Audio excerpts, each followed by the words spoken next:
wall just got 10 feet higher.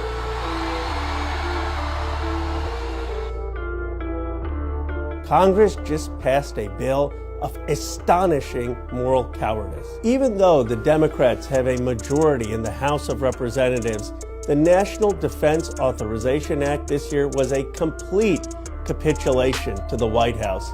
In fact, the New York Times has reported that Jared Kushner basically negotiated and took out many of the provisions. Senator Sanders and I had a provision that would have ground the Saudi Air Force to finally bring the war in Yemen to an end. We passed that in the House, but it was stripped from the final defense authorization. By who?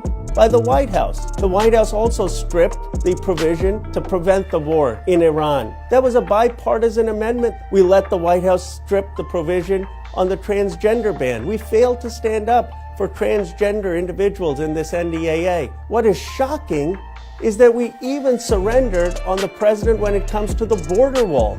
We had a provision that made it very clear the president could not divert a single penny of the military budget to build his border wall.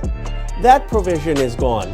Now the president doesn't have any explicit restriction to move money around for his pet projects. What else did the White House strip from the NDAA? The provision that would have forced the military to clean up toxic PFAS chemicals that are causing cancer, that are causing birth defects in communities across this country. Now, this budget has a $90 billion increase over the Pentagon baseline. $90 billion.